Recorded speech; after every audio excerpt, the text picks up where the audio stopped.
Hi, I'm Captain Jay Leone with Freedom Boat Club of Southeast Florida. Today we're going to do a local area knowledge tour from Fort Lauderdale at Bahia Marina south to Miami Beach, where we have a club at the Miami Beach Marina. It is about 22 nautical miles, which is within the maximum distance that you can travel. We're going to be taking the inside passage on the intercoastal. We'll also be showing you some shots of nature areas, places to stop for dining, as well as the downtown Miami area. Inside, it's going to take about 2.5 to 3 hours, so it's a long run. There are stops that you can take to take a break, stretch your legs, use restroom facilities, but it's a very pretty run. There's a lot of different things to see. I hope you enjoy it, and be off in a few minutes.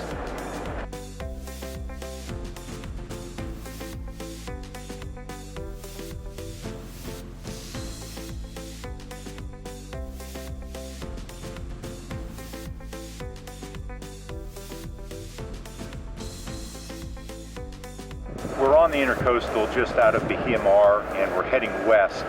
There's a junction we're coming up to where if you stay on the right side, it will take you to the new river into downtown Fort Lauderdale. If you follow the intercoastal, we'll bear to the left and start heading south, and that'll take us into the Port Everglades area, and we'll be going under the 17th Street Causeway. We're in the Port Everglades turning basin, and you have to be careful not to get too close to any vessels, whether they're cruise ships or cargo vessels. Law enforcement actively patrols that.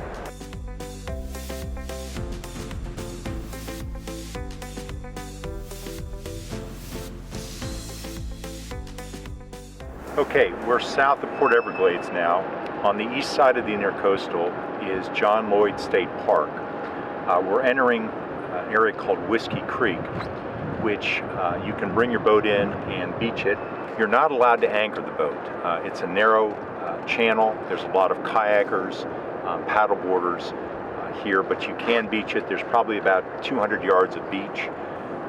The nice thing is if you beach the boat, you can walk across the sand dune and you're at the Atlantic Ocean.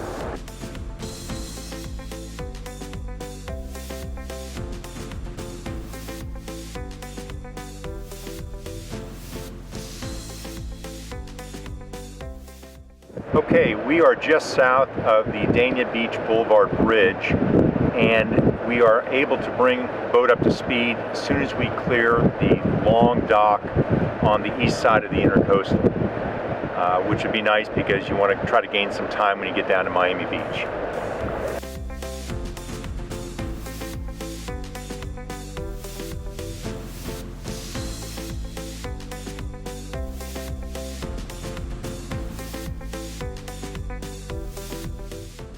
Okay, we are just north of Hollywood Boulevard Bridge. On the east side of the intercoastal, we have several restaurants with dockage that you can utilize. They're all casual. Come in there and grab a quick bite and keep going if you want to.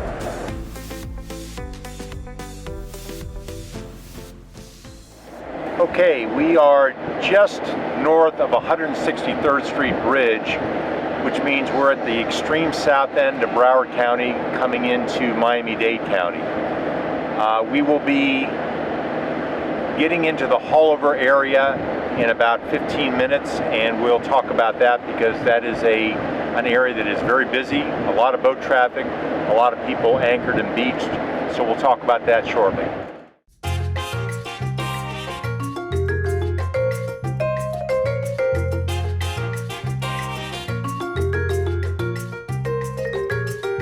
Okay, so we are at the Holliver Sandbar, and you can tell the tide is down right now, so you can see some of the sand itself on the east side of the channel.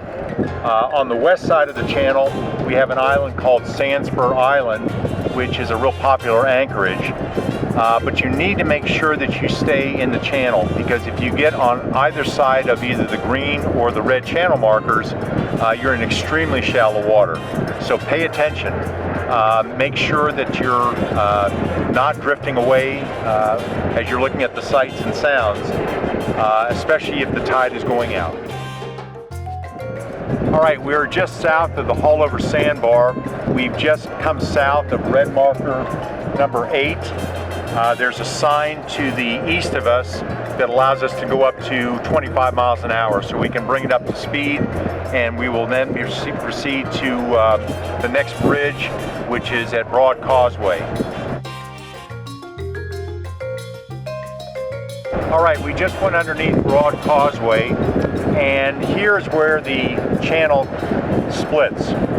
If we stay on the intercoastal, we'll take us into downtown Miami and the north end of Biscayne Bay. What we're going to do on this particular trip is go on the inner passage, which will put us on the extreme east side of the bay. It's well marked. You can still run. It's a little more scenic because you're up against some really nice homes, and it's a little bit faster in order to get to the Miami Beach Marina location. From a timing standpoint, it took us about 2 hours to get to Haulover Inlet from Bahia Mar.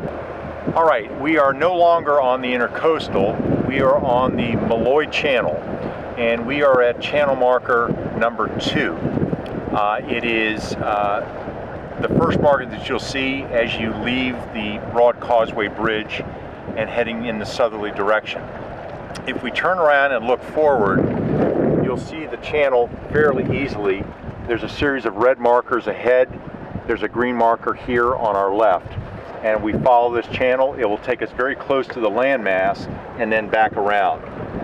You can run your boat up to speed, which is nice. That's what makes this side and this channel an easier run than over on the Biscayne Bay side. All right, we're coming up to the East Venetian Causeway Bridge. It's the only bridge on the route that may require you to ask for an opening, depending on the tide. You can contact the bridge tender on Channel 9 and find out what time the bridge opens.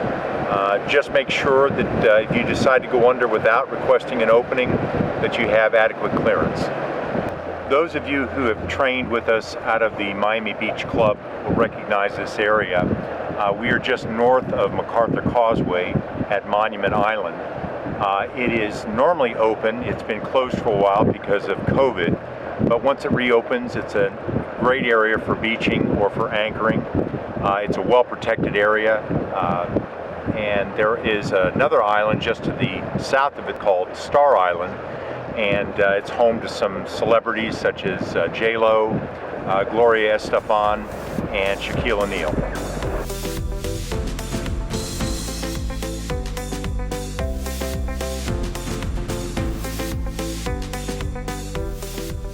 Okay, we have arrived at the Miami Beach Marina, where our club location is.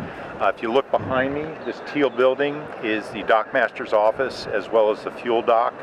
Our club is in this channel right here. To my right, to the south, we have our boats docked in these slips over here. This wall that we're on is available to the public. There is a big difference in this marina versus the Bahia Mar Marina. The current in this marina is significantly more noticeable, and it can be dangerous to try to dock. So just be careful when the time comes to leave. Make sure that your boat is under control, because we have other boats in this channel, as you can see. So this concludes the local area knowledge trip from Bahia Mar and Fort Lauderdale to our Miami Beach Club. It took about 3 hours on the inside. As you can see, it's a fairly easy run. It's well marked. You should have no problems handling it if you follow your charts and your navigational equipment. We hope you enjoy it. If you have any questions, please feel free to reach out to anybody at our Freedom Boat Club locations in Southeast Florida. Thank you, and have a great voyage.